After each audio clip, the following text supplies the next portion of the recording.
Salut à tous, bienvenue à l'émission Sans langue de bois sur Burkina Info. Pour cette émission, 4 invités. Wilfried de Bakouan, il est du journal La Rupture. Karama Alassane de Sidouaya, Omar Cheikh Bandaogo, journaliste à Burkina Info, et Dimitri Kaboré, lui, il est journaliste à Fassozine. Un seul sujet au menu de cette émission, nous parlerons de l'annulation des mandats d'arrêt émis par la justice militaire pendant la transition et au mois de janvier dernier. Cette actualité a fait couler beaucoup d'encre et de salive et continue de faire couler. Avec les journalistes invités, nous allons essayer de décrypter cette actualité. Nous commençons donc par Wilfried de Bakouan sur cette question. Le 28 avril dernier, l'annulation de ces mandats d'arrêt émis par la justice militaire a suscité beaucoup de commentaires. Quel a été votre commentaire? De prime abord, quand j'ai reçu l'information comme quoi le mandat d'arrêt émis contre Guillaume Soro avait été levé d'abord, et puis il y a eu la précision qui est venue dire que ça a été annulé, et puis il y a eu une série de commentaires qui faisaient l'amalgame entre l'annulation et la levée du mandat d'arrêt. Je me suis dit tout simplement que nous y étions. Nous y étions pourquoi? Parce que quand on a suivi un peu le chef de l'État à un certain moment donné, quand le mandat d'arrêt contre Guillaume Soro faisait le débat plutôt sur le mandat d'arrêt contre Guillaume Soro, président de l'Assemblée nationale de Côte d'Ivoire, faisait rage, le chef de l'État avait à un certain moment donné annoncé qu'il voulait privilégier la voie diplomatique. Donc je me suis dit que nous y étions. Mais puis après, quand j'ai suivi un peu les développements, etc., je me suis rendu compte que en réalité, c'était des vices de procédure et des vices de forme. Mais l'un dans l'autre, moi, je fais le commentaire suivant. C'est que les différentes procédures, qu'il y ait vices de forme ou pas, à partir du moment où la Cour de cassation en vient à casser déjà la décision de l'ancien mandat d'arrêt contre telle ou telle personnalité ayant participé à tel ou tel événement dans le pays, me laisse montrer que la procédure est déjà torpillée, même si Armand Ouedraogo, le procureur général après la Cour de cassation, rassure en disant que il est possible de venir rectifier la procédure puis relancer un nouveau mandat d'arrêt. Je reste toujours perplexe parce que en matière de justice, de mon sens, de mon point de vue, c'est qu'en matière de justice, la forme est plus importante par moment que le fond, parce que c'est la forme qui détermine le débat sur le fond. Si la forme de la décision ou la forme de la procédure ne tient pas, effectivement, ne prend pas en compte tous les aspects du dossier, tous les aspects des règles éditées, des codes de procédure édités, cela va sans dire qu'il n'y aura pas de débat sur le fond, effectivement, des reproches, des griefs qui sont effectivement reprochés aux prévenus. Donc la forme en justice, à un certain moment donné, est plus importante par moment que le fond. Donc, ça me laisse déjà perplexe sur la suite de la procédure. Pour l'heure, les mandats d'arrêt, certains ont été annulés, d'autres ont été levés, mais on peut rectifier la procédure. Pour moi, ça, c'est un débat déjà dépassé. C'est me projeter vers le futur pour voir, même en rectifiant la procédure, vers où on pourra aller. Et là, ça me laisse toujours perplexe. Omar Cheikh Bandaogo, il a dit Wilfried de Bakouan, en matière de justice, souvent la forme tient le fond, alors qu'on nous dit que le vrai problème, c'est une question de vice de procédure. Est-ce que, d'autant plus qu'en justice, le plus important, c'est la procédure dans les normes, est-ce que on devait donc, ça devait susciter des commentaires, est-ce que les Burkinabés n'allaient pas tout simplement dire, ok, comme il y a vice de procédure, nous acceptons la décision? Dit que la forme est plus importante que le fond. Bon, on ne dira pas ça. Plutôt la forme tient le fond. En droit, on dit que la forme tient le fond en l'état. D'abord, si on va sur la base d'une forme mal adoptée, on ne pourra rien faire au fond. Parce que déjà, si la procédure aboutit à un procès, directement devant le procès et devant le tribunal, disons que la défense va déjà évoquer le vice de procédure. Là, on a déjà une chance même que la chose se fasse entre le tribunal militaire et la justice civile, si on veut. Et il y a une possibilité. La population ne peut pas, comme tu le dis, la population ne peut pas dire, bon, on accepte comme ça. Parce que c'est une question de justice voulue par la population. Donc là, ce qui est là, on peut relancer, comme ils le disent. D'ailleurs, je pense que la décision a été prise de relancer les mandats d'arrêt. À la dernière minute, c'est ce qu'on apprend. Donc, il y a encore une possibilité de repartir si ça a été cassé, la décision a été cassée et que les mandats d'arrêt ont été annulés, c'est qu'il y a volonté de repartir à zéro sur une bonne procédure afin de réussir, et disons, ce qu'on recherche. C'est ça, en fait, la chose qui est là actuellement. Okay. Pour revenir donc à vous, Dimitri Kaboré, la lecture qu'on peut faire, c'est une lecture juridique et une lecture politique. C'est vrai, le mandat d'arrêt contre Blaise Compaoré avait été, je pense, lancé en décembre, celui contre Guillaume Soro le 8 janvier. Et ça, c'était dans le domaine de la justice. Mais dans le domaine politique, on a vu le président Roch-Marc Christian Kaboré s'exprimer sur cette question, notamment en janvier et autres, et ensuite parler du volet diplomatique. Donc aujourd'hui, beaucoup disent on s'attendait à ce qui est arrivé. On s'attendait à cette décision. Est-ce que chez vous, c'est le cas? Bon, techniquement, ce qui est arrivé, c'est ce que je peux dire, que le président lui-même l'a dit, il a pris le mandat d'arrêt contre le président de l'Assemblée nationale ivoirienne à Cotonou, qui n'était pas informé, et que, bon, voilà, en tant que chef de l'État et ministre de la Défense, il devait quand même avoir un peu l'information avant qu'on le lance. Ce que je retiens, deux choses. Un, quand on lance un mandat d'arrêt, je crois que, je parle sous le contrôle peut-être avisé des juristes en la matière, je crois qu'il doit y avoir deux copies. Et une copie qui doit être transmise à Interpol et une autre copie qui doit être transmise par canal diplomatique. C'est-à-dire qu'on doit donner le mandat d'arrêt à Interpol et donner le second au ministère des Affaires étrangères pour ventilation auprès, si on arrive à déterminer par exemple où se trouve la personne que le Burkina recherche. Maintenant, je crois que la copie qui est parvenue au niveau du ministère des Affaires étrangères, je crois qu'elle n'a jamais abouti. Je crois que c'est resté dans les bureaux du ministère des Affaires étrangères. Peut-être c'est la manière diplomatique qui reste. Maintenant, au-delà de ça, le commissaire du gouvernement l'avait prédit. Le juge militaire, en émettant ses mandats d'arrêt, je peux dire qu'il a volontairement omis les réquisitions du commissaire du gouvernement. Parce que pour moi, je trouve que pour une justice à ce niveau, qui se veut quand même un peu sérieuse, on ne peut pas lancer un mandat d'arrêt tout en oubliant les réquisitions du commissaire du gouvernement. Soit on voulait lancer les mandats d'arrêt sans que le chef de l'État ne soit informé, de peur qu'il puisse, entre griffes, mettre la main sur le dossier. Donc on a omis volontairement le commissaire du gouvernement, parce que naturellement, si on devait prendre les réquisitions du commissaire du gouvernement, forcément, il allait informer le ministre de la Défense. Et le ministre de la Défense, on le sait, est assumé par le président du Faso. Donc pour moi, c'est vrai une vice de procédure, mais comprendre cette vice de procédure, peut-être, pour moi, si c'est vraiment une erreur humaine, pour moi, je trouve qu'elle est grossière comme erreur de la part de juges compétents qui se trouvent au tribunal militaire en matière de mandat d'arrêt. Mais je crois que certainement, ce qu'il y a, c'est que le juge militaire a omis volontairement l'aspect des réquisitions, tout simplement pour que le politique ne puisse pas mettre la main sur ces mandats d'arrêt. Mais finalement, vu que quand le commissaire du gouvernement c'est la requête d'annulation, ce n'est pas une requête, la Cour de cassation ne s'est pas autosaisie.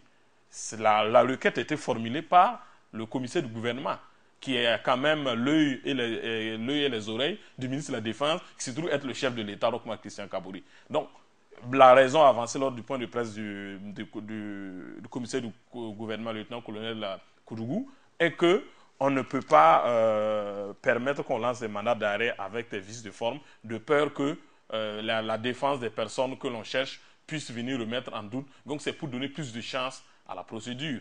Mais moi, je reste dubitatif parce que tout simplement, ce n'est pas au commissaire du gouvernement ou au Burkina Faso de montrer les failles d'une procédure. Je crois que M. Guillaume Soro, qui est le président de l'Assemblée nationale de la Côte d'Ivoire, a un conseil. Je crois que l'ancien président Blaise Compaoré a un conseil. Je pense également que l'épouse du général également a un conseil. Je crois que des choses qui se règlent à l'interne. Maintenant, qu'en faisant ce tapage sur cette annulation par la Cour de cassation, finalement, quelle image la justice burkinabé donne au monde extérieur? Tout un pays qui se dit qu'on a des juges compétents, on a des magistrats compétents, arrive à formuler des mandats d'arrêt avec des vices de procédure. Et c'est la faute la plus banale en oubliant les réquisitions du gouvernement. Pour moi, si on l'avait rejeté pour autre chose, peut-être pour le fond, on peut comprendre, mais pour moi, pour absence de réquisition, je crois que c'est intolérable quand même pour ce niveau de la procédure. Soit l'enquête, la procédure était bâclée, ou soit c'était un truc volontairement fait. Justement, nous allons écouter Karama sur ce sujet, d'autant plus que la procédure, on en parlera. De toute façon, le plus important en justice, c'est la question de procédure. Alors, Karama, est-ce que vous pouvez expliquer effectivement le fait que la procédure soit incriminée? D'autant plus que ce sont des juges professionnels, si je peux le dire. Non, tout à fait, tout à fait. Je pense que peut-être si on voulait accorder en tout cas le bénéfice du doute, on peut estimer que c'est dans la précipitation que cela est arrivé. Ça, c'est vraiment au cas où on est accordé dans ce bénéfice du doute. Mais peut-être comme le dit aussi Dimitri, il n'est pas exclu que ça soit sciemment. Mais bon, pour moi, de toute façon, qu'on le veut à une étape en tout cas donnée, à part, comme lui-même il a dit, c'est par voie diplomatique que justement un mandat d'arrêt devrait être transmis. Donc, qu'on le veut ou non, le gouvernement allait être saisi d'une certaine façon. Donc, moi, je mettrais ça vraiment au compte peut-être de l'erreur humaine. Les choses ont été faites plus ou moins dans la précipitation. Et maintenant, je crois que je serais beaucoup plus à l'aise, surtout pour la suite. Parce qu'aujourd'hui, c'est un fait qui est là. Ça a été annulé. On nous a bien fait comprendre qu'il y a la possibilité, effectivement, de reprendre la procédure en corrigeant justement ce qui était, en tout cas, ce qui avait été donc, jugé défaillant. Donc, c'est de voir est-ce qu'effectivement il y aura cette reprise. Parce que c'est à partir de ce moment qu'on peut, en tout cas, qualifier les intentions ou même être beaucoup plus à l'aise pour expliquer, en fait, ce qui a bien pu se passer, justement, au cours donc, de cette annulation. Donc, actuellement, j'ose croire que, en tout cas, les différents acteurs sont de bonne foi. J'ose croire que ce n'est pas la politique qui a pris le dessus. Parce que, bon, moi, en tout cas, ma logique est que les deux options parallèles, bien entendu, pour moi, peuvent se développer sans problème. Mais il faut que quand même chacun reste dans son rôle, que le président reste dans son rôle diplomatique. Ça également, on ne peut pas lui en vouloir s'il veut justement privilégier cette voie-là. Et que également la justice reste dans la voie judiciaire. Maintenant, que cela aboutisse ou pas, pour moi, ce n'est pas ça la question essentielle, mais que chacun au moins joue son rôle comme il se doit, sans qu'il y ait peut-être cette interférence dont on peut en tout cas craindre pour ce qui est arrivé. Mais bon, vraiment j'accorde le bénéfice du doute à tout un chacun et rester, on va attendre de voir est-ce que la procédure sera reprise. Si elle est reprise, c'est vrai que ça peut être perçu autrement par peut-être les autorités ivoiriennes qui n'avaient pas déjà bien pris le fait qu'on ait justement émis ce mandat contre le président de l'Assemblée nationale. Est-ce que cela va contribuer par exemple à je vais dire quoi, affecter encore ces relations qu'on est en train de rétablir doucement, parce qu'il faut reconnaître quand même que la confiance est en tout cas en train de revenir. Est-ce que justement reprendre la procédure ne serait pas vu comme une sorte d'acharnement contre le président donc, de l'Assemblée nationale ivoirienne? Donc c'est toutes les questions qui sont posées. Mais quelle que soit la situation, pour moi, il faut que chaque pays respecte la justice des autres pays. Maintenant, que la question soit gérée au niveau diplomatique, ça également, je suis tout à fait d'accord, mais qu'on permette à la justice de jouer son rôle. Oui, carrément, je vous reprends au mot. Il y a quelques mois de cela, bon, quelques semaines de cela, sur ce même plateau, après le retour de Rambo, quand Rambo avait été livré par les autorités ivoiriennes aux autorités burkinabées, vous avez dit que vous étiez un peu pessimiste parce que vous pensez que c'était la dernière personne à être livrée. Alors que ces deux personnalités, pour ne citer que Blaise Compaoré et Guillaume Soro, était effectivement sous le coup d'un mandat d'arrêt et vous parlez de relancer. Est-ce que donc vous pensez que même si on relance, qu'on n'aura pas cette chance que ces deux personnes soient extradées? Sur ce plan, je suis très clair. Hein. Oui. J'ai toujours dit, moi je ne rêve pas d'un Guillaume Soro venir répondre devant notre tribunal ici. Je pense qu'il faut, en tout cas le bon sens ne me permet pas justement donc de rêver à cela. Mais je dis, comme en tout cas je l'ai dit toujours, il faut que les procédures que l'on estime en tout cas nécessaires puisse être engagé. Maintenant, que cela aboutisse ou pas, ça c'est une autre paire de manches. Parce que la justice également sera pointée du doigt lorsque effectivement elle n'assume pas son rôle. Et nous sommes dans une situation donc, de séparation de pouvoir. Je crois que le président lui-même le chante pratiquement sur tous les toits. Il faut également qu'on le sente à travers les arts, qu'on n'ait pas l'impression que c'est simplement la diplomatie guide. Donc chacun peut jouer son rôle. Chacun peut jouer son rôle. Maintenant, ça peut ne pas aboutir, puisqu'il y a plein d'autres personnes contre lesquelles on a lancé des mandats d'arrêt. Omar El-Béchir est là. On a vu ce qui s'est passé en Afrique du Sud quand il était en visite. Voilà. Il n'a jamais été remis par les autorités sud-africaines, même si la justice avait voulu justement que Omar El-Béchir puisse être remis. Donc, de ce point de vue-là, moi, ça ne me gêne pas, mais c'est une question donc de rôle, que chacun joue son rôle, qu'il n'y ait pas cette influence. Maintenant, ça aboutit ou ça n'aboutit pas, ça, franchement, personnellement, je ne crois pas qu'un Blaise Compaoré sera remis. Je peux comprendre qu'un Blaise Compaoré revienne un jour au Burkina Faso. Ça, je pars en tout cas à la faveur de l'évolution sociopolitique, ça peut arriver, mais tout de suite, dire que c'est Alassane Ouattara, en tout cas le gouverneur Alassane Ouattara qui va remettre Blaise Compaoré, ça je n'en rêve pas. Dire que c'est le même gouvernement qui va également remettre le président de l'Assemblée nationale ivoirienne, ça également je n'en rêve pas. Ok. Wilfried de Bacouan, autre question. Généralement, quand on parle de l'indépendance de la justice, on voit cette indépendance à travers le prisme, comme j'aime à le dire, de l'indépendance vis-à-vis des pouvoirs politiques ou bien des pouvoirs économiques, alors qu'il y a aussi l'indépendance en ce qui concerne les procédures. Parce que d'après quelqu'un, quand un juge ne respecte pas les procédures, c'est qu'il prend la justice en otage. Et comment donc expliquer peut-être que cette histoire de procédure s'oppose au niveau de la justice militaire? Non, en fait, moi je l'explique tout simplement. Le juge militaire a dû se dire que nous sommes dans le temps, bien entendu, de l'insurrection et que les hommes contre lesquels on lance un mandat d'arrêt sont des gens qui ne font pas l'unanimité au sein de la population, ni au plan national ni au plan international. Donc, naturellement, lancer un mandat d'arrêt contre ces personnes-là, il n'était pas évident qu'on trouve quelque chose à en redire. Moi, je crois que c'est dans ça que la précipitation est arrivée. Et aussi, c'est aussi lié aussi à un certain autisme, c'est-à-dire que le juge militaire s'est enfermé dans un certain carcan et bon, a cru que c'était une question de hiérarchie militaire et de donner des ordres, etc., à des subalternes, mais a ignoré à un certain moment les fondamentaux du droit. Je crois que ce sont ces aspects-là qui ont fait que le juge militaire lui-même s'est fourvoyé sur la question.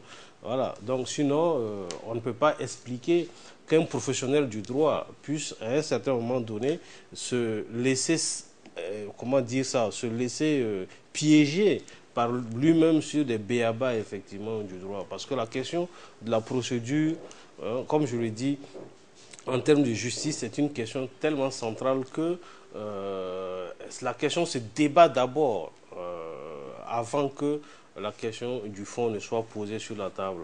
Bon, voilà. Donc, je crois que le juge s'est laissé enfermer dans cet autisme-là où il a cru que, bon, comme nous sommes dans le temps où, bon, quelqu'un qui a soutenu le putsch d'office un paria de la société, etc., a dû se laisser entraîner dans ce populisme-là, comme le signale déjà d'ailleurs le syndicat des avocats, et a ignoré effectivement les fondamentaux du droit. Oui, justement, Omar Bandaogo, sur cette question, Wilfried de Bacouan l'a abordé. On a vu avec l'ex-bâtonnier qui a été déféré à la MACA, on a vu la sortie des avocats qui n'étaient pas d'accord parce que la procédure n'était pas respectée là également. Alors, on peut se demander, mais pourquoi cette procédure qui n'est jamais respectée au niveau de la justice militaire? C'est un peu comme Bacouan l'a dit, c'est le populisme. À quelque part, on veut juste faire plaisir à la population et dire qu'on va dans le sens des aspirations du peuple. Et là, directement, ou à contrario, c'est comme il le dit, il y a une mauvaise foi à quelque part. On engage quelque chose tout en sachant bien ce que ça va produire après. On sait que ça ne va pas donner les effets escomptés par la population, mais on aura quand même essayé de faire quelque chose.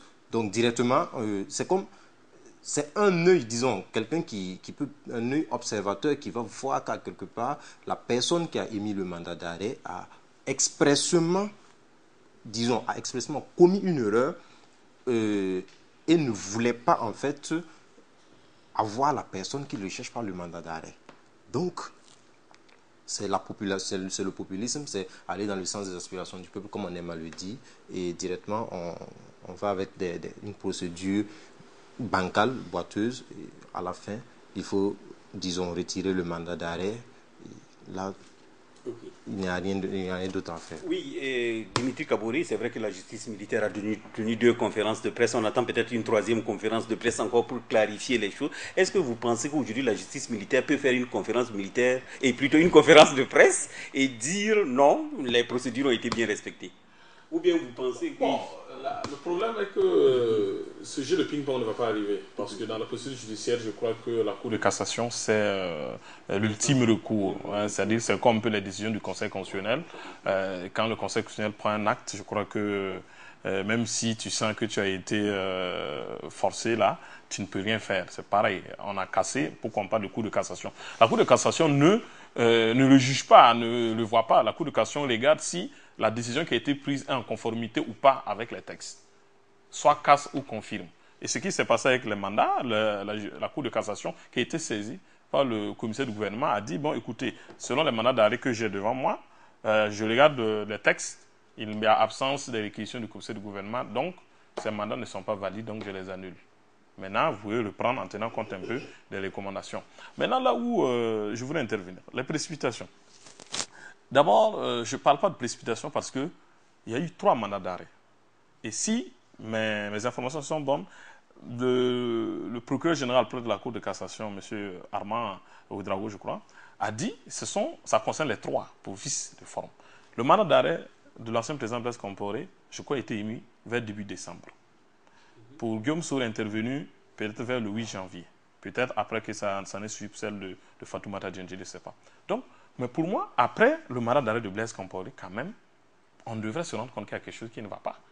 Pour moi, on ne peut pas lancer un mandat d'arrêt en décembre et qu'un mois pratiquement après, on lance notre mandat d'arrêt tout en oubliant encore les réquisitions du commissaire du gouvernement. On pourrait dire que c'est juste par exemple sur le mandat de l'ancien président qu'il y a vice de forme. Là, je peux comprendre. On peut dire que ce n'est pas précipitation parce que c'est un seul mandat d'arrêt. Mais 3 mandats d'arrêt qui n'ont pas été émis au même moment, avec des écarts au moins plus ou moins d'1 mois, et que c'est la même erreur, il n'y a pas d'autre erreur, c'est juste des procédures de forme. Donc, c'est comme moi j'ai dit, moi je suis toujours persuadé, il y a 2 choses. Et j'insiste là-dessus. Soit il y a sciemment fait, ou soit si effectivement c'est une erreur humaine, moi je m'inquiète pour notre justice. Et c'est ce que va donner raison, certainement raison, au syndicat des avocats. Si sur 3 mandats d'arrêt qui n'ont pas été émis le même jour, avec des décalages, il y a la même erreur qui s'est produite, soit c'est le juge militaire qui n'est pas bien assis sur les fondamentaux de la justice, soit il le maîtrise bien et il a sciemment oublié. Maintenant, voir que le tribunal militaire, quelle conférence de presse peut faire le tribunal militaire, je crois que c'est qu'il y a, ils peuvent essayer de le faire, le mandat d'arrêt. Mais quoi qu'on dise, juridiquement et politiquement, tant qu'il y a conflit entre les intérêts politiques et les intérêts judiciaires, l'histoire a toujours été claire, c'est le politique qui a toujours pris le par-dessus. On a vu le cas en Afrique du Sud, comme Karaman disait, la CPI cherche Béchir, la juge sud-africaine, effectivement, en exécutant le traité de Rome, a demandé à la police sud-africaine, il faut m'arrêter ce monsieur. Mais on a vu que les politiques sud-africains ont décidé de faire changer d'aéroport pour faire passer El Béchir sans qu'on ne puisse. Et ce qu'on oublie dans les procédures, quand une personnalité voyage dans un autre pays, dans le cadre de visite officielle, je crois que dans les échanges de correspondance, il doit y avoir une procédure qui ne permet pas, par exemple, à l'hôte de remettre l'autorité politique. Donc pour moi, techniquement, c'est ça. Actuellement, que le président le veuille ou pas, il y a un conflit d'intérêts entre la justice et le politique. La preuve, le président a dit qu'il veut faire diplomatiquement parce qu'on n'a pas, jusqu'à preuve du contraire, le ministère des Affaires étrangères n'a pas transmis. Et en temps, le ministre de porte-parole du gouvernement ivoirien à l'époque avait dit qu'il n'avait pas reçu de mandat d'arrêt de la part des autorités burkinabées. Effectivement, c'est vrai, parce que le ministère des Affaires étrangères du Burkina n'a pas transmis. C'est Interpol qui a le mandat d'arrêt. Donc, pour quelle raison ou à quelle fin le ministère des Affaires étrangères n'a pas transité la commission de la justice militaire? Alors, logiquement, en cas de mandat d'arrêt, s'il y a entente entre les deux, le politique et le judiciaire, ça peut aboutir. Mais tant qu'il y a conflit, c'est la même chose. Quoi qu'on dise, je prends un exemple pour terminer rapidement. Imaginez que le président de l'Assemblée nationale ivoirienne, même si c'est utopique, décide par exemple de venir au Burkina Faso pour une visite.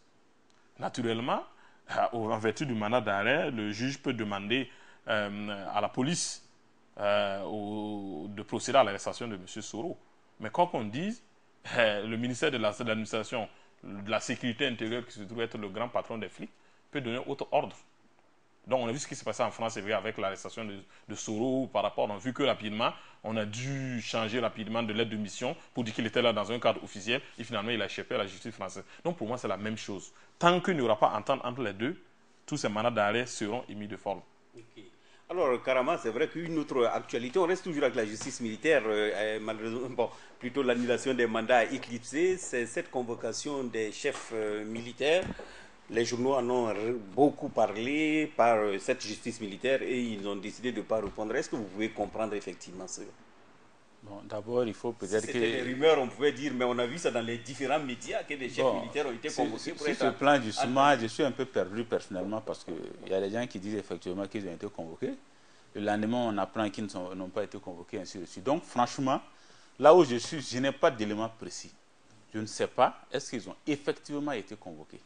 Mais étant donné que la presse en a parlé, si ce n'était pas le cas, je pense qu'ils allaient réagir et dire non, ils n'ont jamais été convoqués. Cette même presse, quand vous prenez, il y a deux versions. Hein. Oui. Pour en tout cas ce que j'ai pu voir, il y a deux versions. Oui, il y en a qui disent effectivement, ils ont été convoqués, il y en a qui estiment que non, ils n'ont pas été convoqués. Donc, le 27, il disait que c'est le patron de la gendarmerie et de la police qui ont été convoqués et non le chef d'état-major. Voilà. Donc, jusque-là, en tout cas, je n'ai pas encore eu de voix officielle par rapport à cette convocation. Mais dans le principe,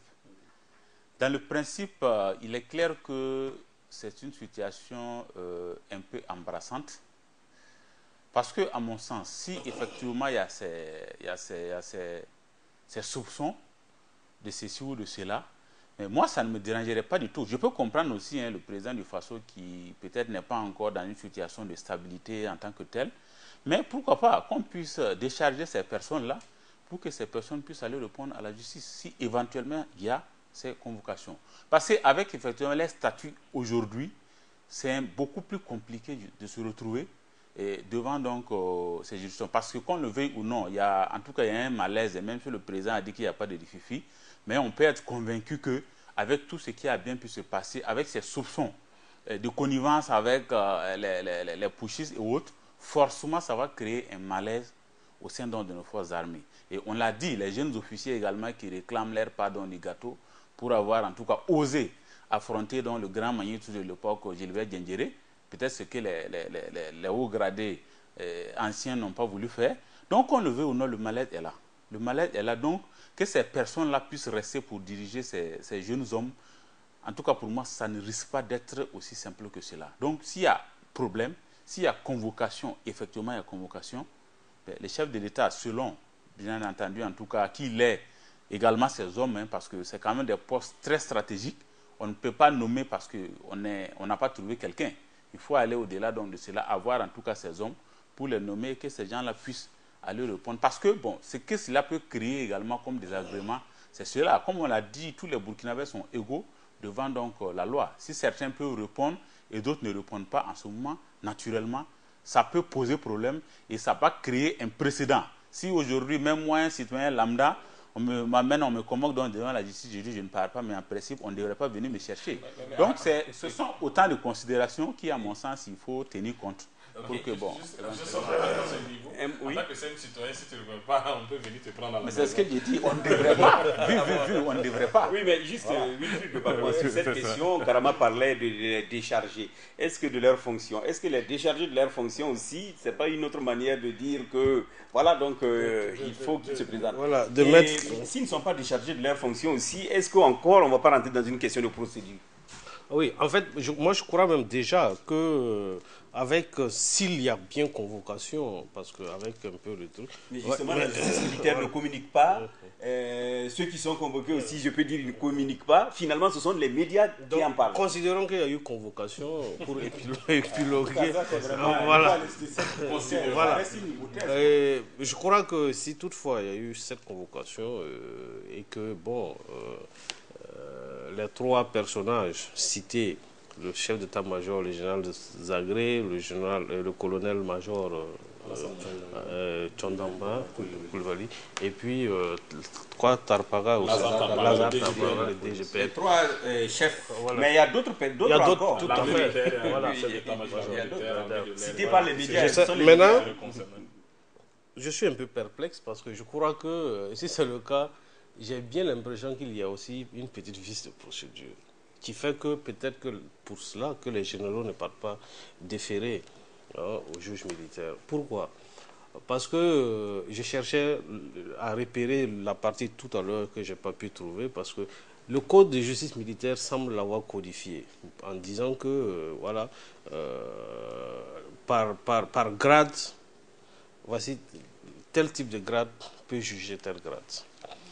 Donc, si tel est le cas, les généraux qui ont été convoqués peuvent être jugés ou entendus par 3, dont 2 généraux, mais 2 généraux qui ont le grade pas supérieur, dont le grade est plus ancien que les généraux convoqués. Ça pose un problème. Vous voyez que, bon, Penomédé Zagré, je ne sais pas s'il y a un général qui est plus ancien que qui est de la justice militaire. Voilà. Les militaires généraux, les magistrats militaires généraux, est-ce qu'il y en a? Moi, je ne sais pas. Ça pose un problème véritable. Mais ce que vous dites, donc normalement aussi avec Gilbert Guinguéré et puis Djibril Bassolé, ça devait poser un problème. Ça devait poser un problème. Maintenant, on attend de voir vers où on peut aller. Voilà. Maintenant, vraiment, je suis un peu très sceptique et très perdu dans cette affaire de justice. C'est une question embarrassante. C'est une question vraiment embarrassante. Pour laquelle, qu'est-ce qu'il faudra faire, John Omar Bandaogo? Je me permets de couper pour dire que ça répond un peu à la même logique qu'avec le bâtonnier Mamadou Traoré. Parce que pour poursuivre d'abord le bâtonnier en tant qu'avocat, pas en tant que bâtonnier, il faut que le procureur général donne ordre de poursuite. Alors que le procureur général n'a pas donné cet ordre de poursuite. C'est là que toute la difficulté, effectivement, avec le tribunal militaire se pose. Voilà. D'accord. Omar, sur cette question. Je pense que si on va avec un si encore, une hypothèse. Oui, si on va avec une hypothèse. Je sais qu'il y a des noms qui ont été cités. Comme vous l'avez dit, il n'y a pas que les 3. Il y a toute une liste qui est sortie des personnes qui seraient impliquées dans le putsch de septembre 2015. Mais si ces personnes ont vraiment été convoquées et que ces personnes ne répondent pas, je pense que l'armée, s'il y a une valeur qu'il faut reconnaître à l'armée, c'est la discipline. Et tout un général qui est censé, disons, un général ou un colonel qui sont censés donner un exemple de discipline qui ne répondent pas, c'est qu'à quelque part, ils ont une raison de ne pas répondre. Ça, c'est si il y a convocation. Oui, le souci, moi je le viens. C'est vrai, c'est très difficile de débattre sur ce qu'on n'a pas clairement. Mais moi, le problème est très simple. Est-ce que ce n'est pas dû peut-être à leur statut? Je ne parle pas peut-être du grade. Parce que je m'appelle au temps de l'arrestation de Bassolé et de Gilbert, ils n'occupaient pas de fonction dans la hiérarchie militaire. Alors que les noms d'ici dans les médias, si je prends, pratiquement toutes les têtes, on a le DG de la police nationale, on a le chef d'état-major général des armées, on a le secrétaire général du ministère de la Défense, on a le chef d'état-major de l'armée de terre et de l'armée de l'air, on a le patron de la gendarmerie. Est-ce que ce ne sont pas ces titres qui posent problème? Est-ce que c'est le fait qu'il est colonel ou le général? Moi, je me dis certainement, pour avoir toute la lucidité là-dessus, je crois que le président peut quand même les déchoir de leurs titres, qui sont des fonctions, pour permettre la procédure d'avancer. Parce que souvent, c'est très compliqué quand on a... imaginez un peu la une des journaux, on vous dit que le chef d'état-major général des armées a été déposé à la MACA pour complicité du coup d'État. Ça sonne un peu... Je ne sais pas trop. Mais au nom de la justice, logiquement, on devait le faire. Mais quoi qu'on dise, on a des procédures à suivre. Et par rapport à l'aspect des généraux, des chefs qui ont été convoqués, qui ne seraient pas allés. Je crois qu'ils ont d'abord été entendus, et je crois que tous y sont allés, par l'enquête administrative qui avait été la commission qui avait été mise en place par la transition. Et si j'ai lu le rapport, et la commission a écouté toutes ces personnes-là.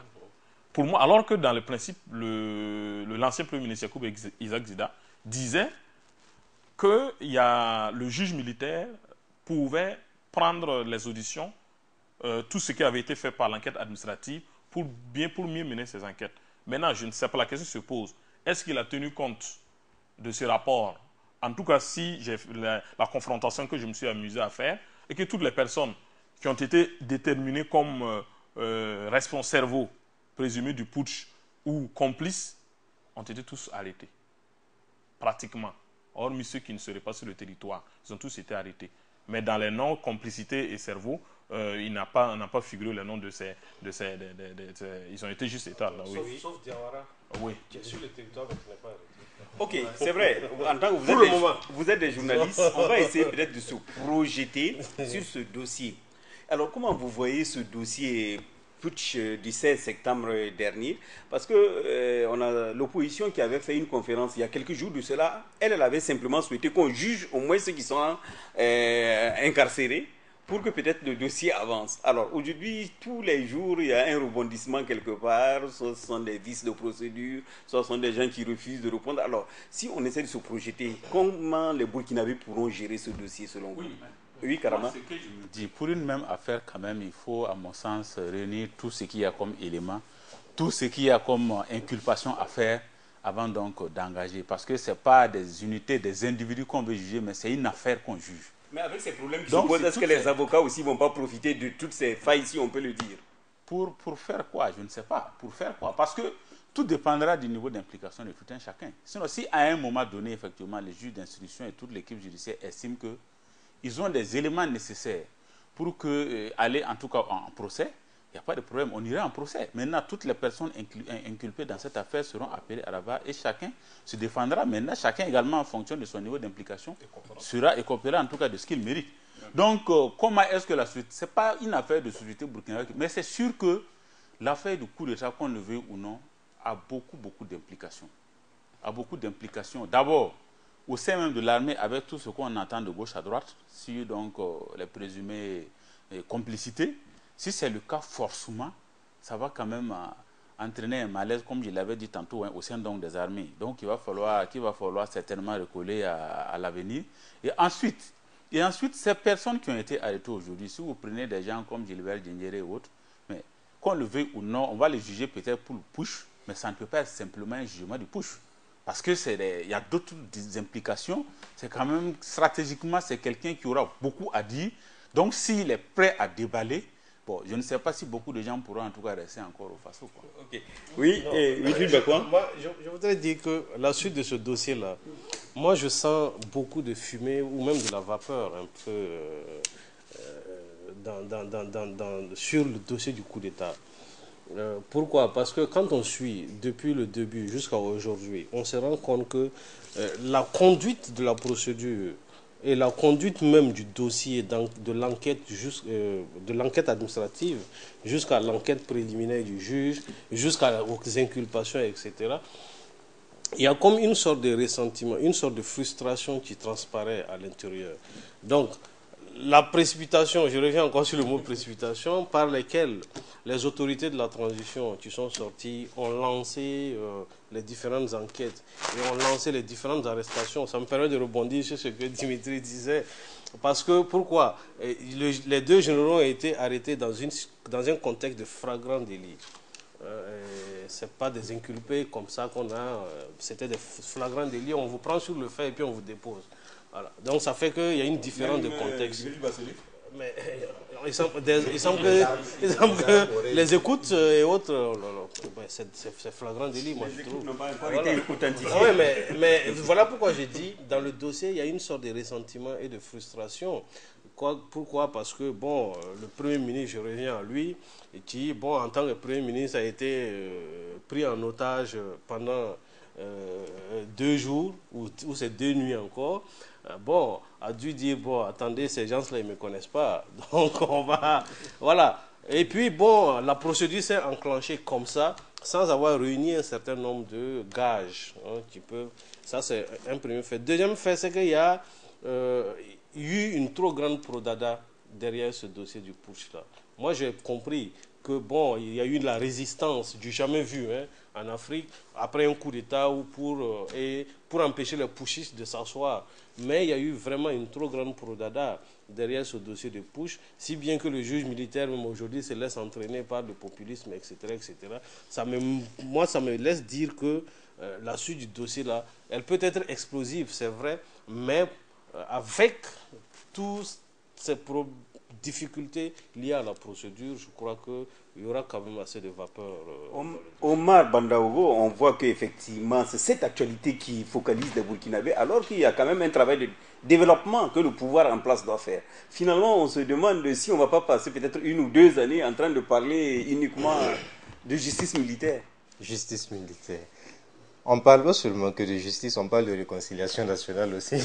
Enfin, donc la réconciliation, d'abord, il y a des choses, il y a des libérations, les libérations provisoires qui se sont faites, et directement les gens se sont posé les questions même de savoir qu'est-ce qui se passe, pourquoi on libère beaucoup, et quand tu demandes, tu entends les gens du parti au pouvoir dire c'est la réconciliation, c'est la réconciliation. Mais c'est vrai qu'on veut la réconciliation, mais il ne faut pas que dans cette réconciliation on frustre certaines personnes, parce que je pense qu'entre le demandeur de justice et le défenseur, bon, oui, c'est le défendeur encore. Je crois que le demandeur, il est plus...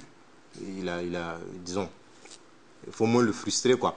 Mais parlant de développement du pays, on a vu le président tout de suite qui évalue un peu les travaux du président Roch-Marc Christian Kaboré. Je peux dire qu'en 100 jours, on ne peut rien faire. Oui. D'accord. En 100 jours, on ne peut rien faire. Des mesures, on peut déjà lancer des mesures. Et pour cela, il ne faut pas qu'on tombe dans le populisme aussi. Il ne faut pas prendre des mesures juste pour les prendre. On a vu des réalités avec la gratuité des soins pour une certaine couche de la société, pour des couches de la société. On a vu les réalités auxquelles ces personnes-là, disons, les centres de santé étaient confrontés. Ce n'était pas du jeu. Mais je sais que en 100 jours, on ne peut rien faire. Voyons l'avenir. Voilà, Dimitri, c'est vrai, si on se projette avec cette histoire, cette question de justice militaire, si on se projette, est-ce qu'on va évacuer rapidement ce dossier? Non, moi, l'objectif n'est pas d'évacuer rapidement. Comme ce que Karama a dit. Pour moi, écoutez, il faut permettre quand même aux juges militaires de mener ses consultations, de faire ses auditions, d'avoir des preuves solides.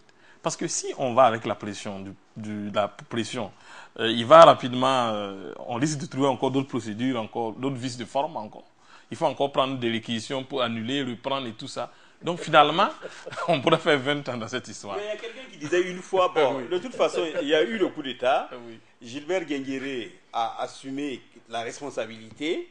Et il a d'ailleurs dit même que je pense que Guy Bassolé n'était pas impliqué. Mais les gens se demandent, mais si quelqu'un assume ce qui s'est passé, est-ce que... Non, je vous explique. Non, en justice, ça ne marche pas. L'aveu ne marche plus. Hein. Par exemple, je prends un exemple, c'est trop facile. Je peux dire, mon fils tue quelqu'un. Moi, le père, je dis, non, c'est moi, j'ai tué. Donc, on laisse mon fils et on me prend. Non, ça ne marche plus. Pour moi, je crois qu'il y a dans une affaire comme le coup d'État, il y a des commanditaires. Je crois que l'enquête administrative les a nommés et l'enquête préliminaire également. Il y a d'autres qui sont accusés de complicité, qui ont aidé plus ou moins à faciliter un peu. Je prends par le mandat d'arrêt qui est lancé contre l'aîné Émile Kaboré. On leur reproche d'avoir gardé un sac d'argent qui aurait permis de financer les militaires du RSP et tout ça. Donc, en fonction de l'inculpation, on donne les faits qu'on te reproche. Maintenant, avec l'enquête, je comprends pourquoi le juge militaire a très peur on peut t'inculper et ne pas te déférer. Mais le problème est que, selon les informations que j'ai eues auprès de la justice militaire, est qu'on craint, comme ce sont des grandes personnalités qui sont impliquées dans le coup d'État, qu'ils puissent disparaître du jour au lendemain. Alors un citoyen lambda comme moi, bon, je n'ai pas de moyens, je n'ai pas les moyens pour quitter le pays facilement. Donc moi, je suis obligé de rester là. Mais par exemple, pour des grandes personnalités, si vous ne le mettez pas en prison, peut-être même pour sa sécurité, je ne sais pas comment ça va se passer. Donc pour moi, je crois que le développement peut se continuer. Je crois que ça doit être en Libye. Il y a un ministère de la Justice qui est là, il y a le ministère de la Défense, le juge travaille. On a un ministère de l'Habitat qui doit faire son travail. On a un ministère de l'Agriculture. Il ne faut pas que le ministère de l'Agriculture dise non, bon, comme il y a justice militaire là. Est-ce que donc vous écoutez, comme on le dit généralement, je ne sais pas, peut-être quand dans la justice militaire, ça ne tient pas parce que généralement on nous dit qu'en matière pénale, l'incarcération c'est effectivement l'exception, sinon la règle c'est la liberté. Mais c'est ça, la liberté, je crois qu'on peut laisser quelqu'un en liberté provisoire pour 2 raisons. Selon mes informations, une personne qui est dangereuse pour la société, on ne peut pas le laisser. Également pour la sécurité même, de la personne. Moi j'imagine par exemple si vous laissez par exemple le cerveau présumé Gilbert Diendéré en liberté, ça m'étonnerait qu'un jour on le lynche peut-être à Zaabdara ou peut-être quelque part. Donc pour sa propre sécurité également, on peut Voilà, on le met à résidence surveillée. Voilà, nous sommes donc au terme de cette émission sans langue de bois avec mes 4 invités, Wilfried de Bakouan, Omar Bandaogo, Dimitri Kaboré et Alassane Karama. On se retrouve la semaine prochaine pour un autre numéro.